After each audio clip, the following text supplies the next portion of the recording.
Conversations on Co-Production is Expert Link's free monthly meeting where people come along to chat all things co-production with like-minded individuals. These podcast episodes are taken directly from the conversations, so if you like what you hear, come along and join us by signing up via the link below.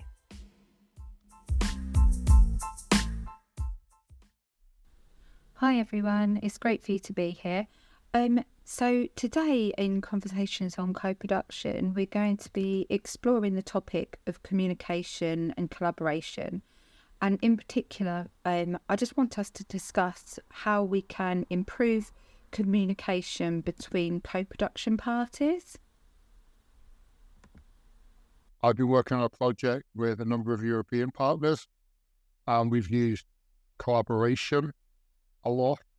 But when we were doing some of the testing of the learning materials, we got feedback in Germany that collaboration wasn't the best word to use because of connotations with the Second World War. So we had to change a lot of the language in Germany. And one of the people I do co-production with, he likes to say understanding.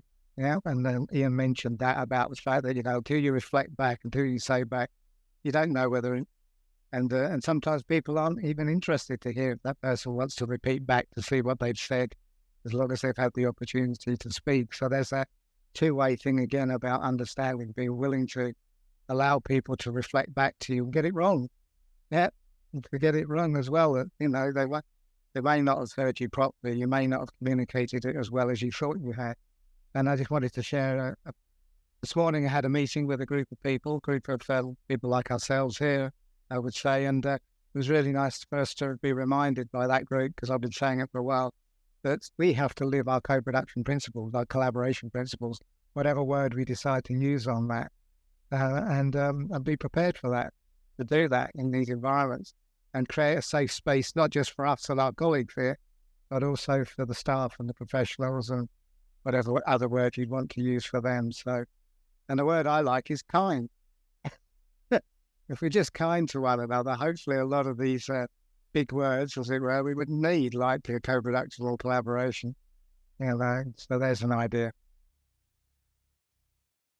It's really different, I find, face-to-face or online. There's different ways of doing it, and to make sure that everyone feels listened to. So I don't know if anyone has any sort of top tips for people in terms of allowing people that space to feel heard. Like what things have you used in meetings and whatnot? We can live in a world sometimes where it's a bit, we're all talking, we're all listening basically to think of our responses, rather than actually genuinely kind of listening to what that person has to say, or we're always got our mind on something else or thinking about something else, or we're trying to move on to something else. So I think actually somebody knowing they've got your undivided attention, I think that's something that's just priceless. And I wanted to remind us about a little bit about what happened during COVID. We're all online now.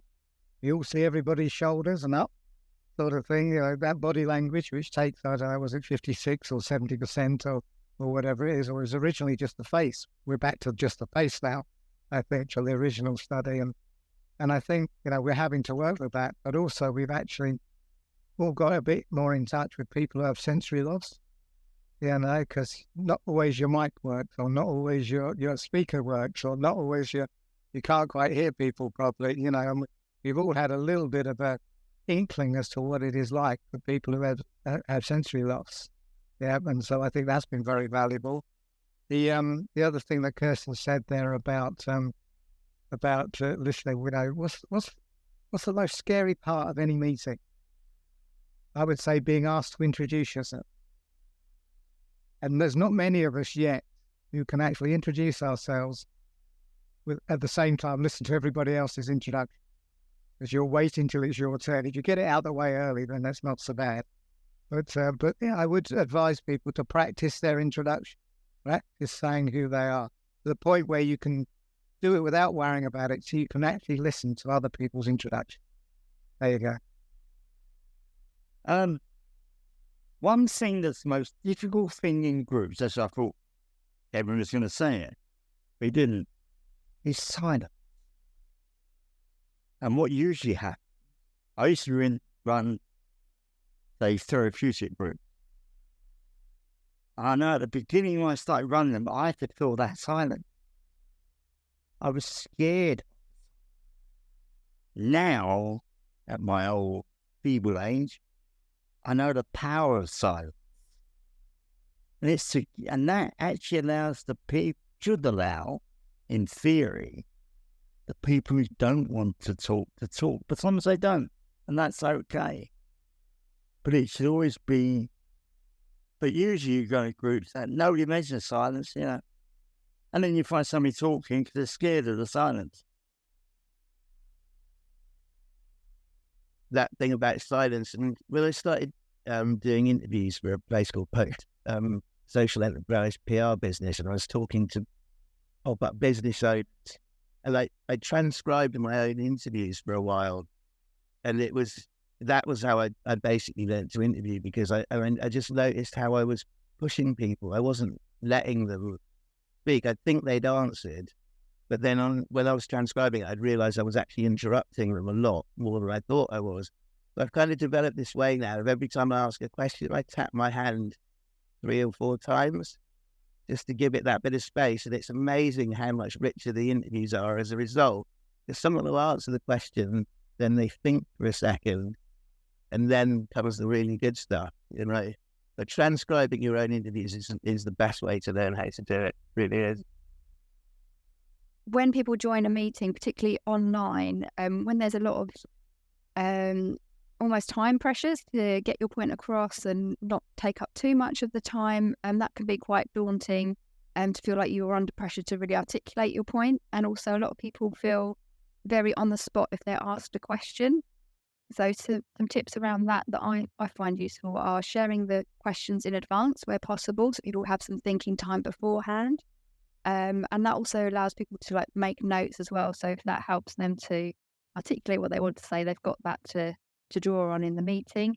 And also, rather than asking people to pose a question or to answer a question, having at the end a space for just general reflection, so people can add a comment or a reflection that isn't necessarily in response to a direct question.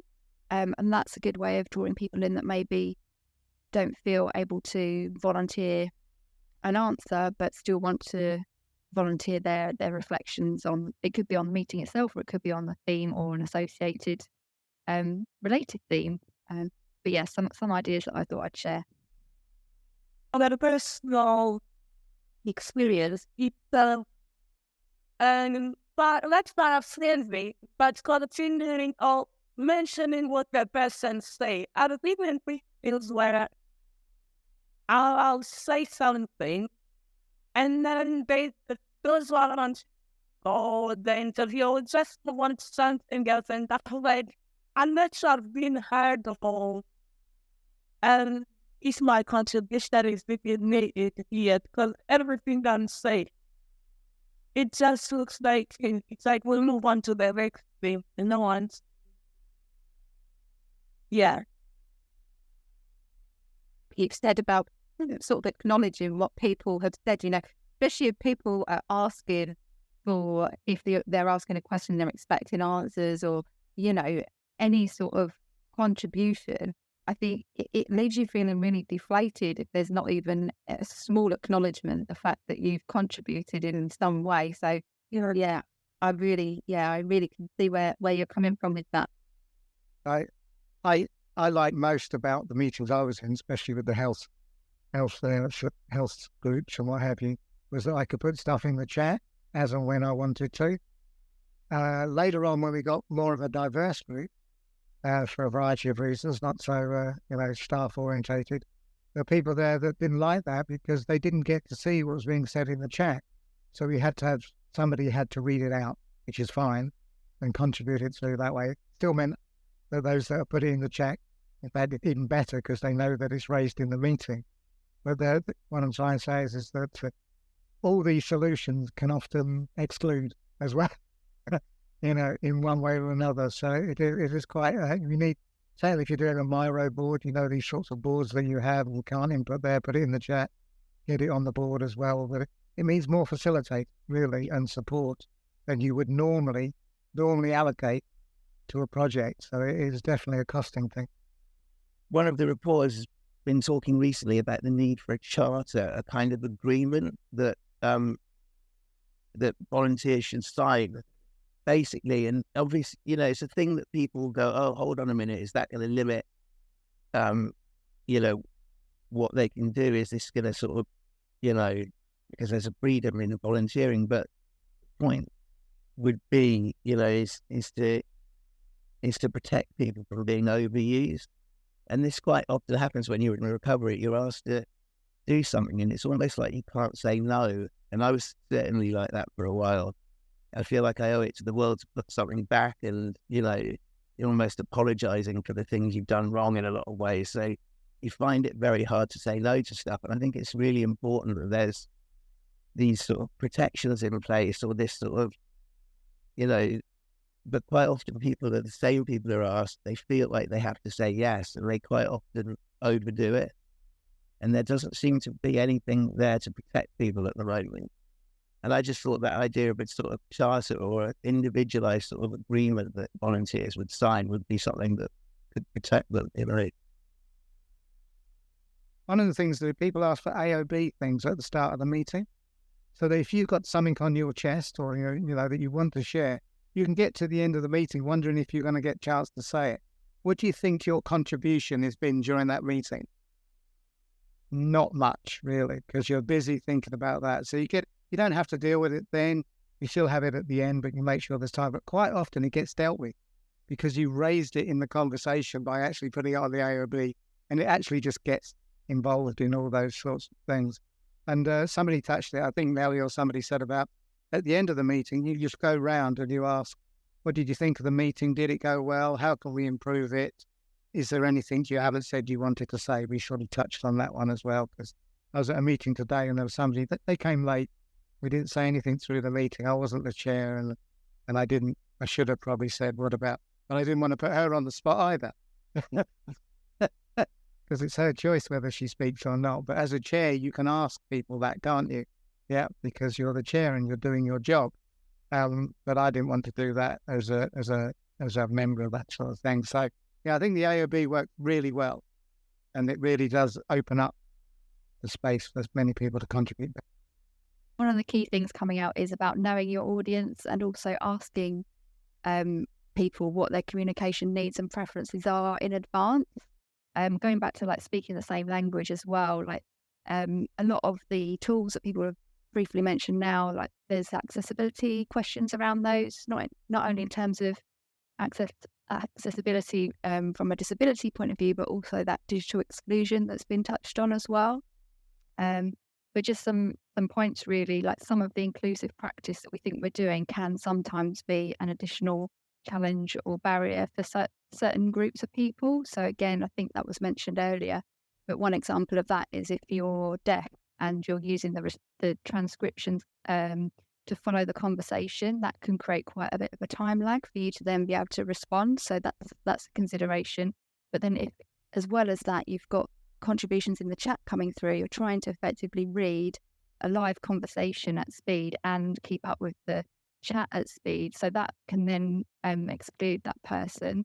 And if you're a blind participant and you're perhaps joining a virtual session with a screen reader that's, again, reading out the chat comments as they come through, the screen will be reading that to you over the actual speakers. So again, that can really create an additional barrier. So I think one of the crucial things is understanding who your audience is and asking them, not assuming what you can do to make the experience inclusive for them and taking into account any accessibility needs.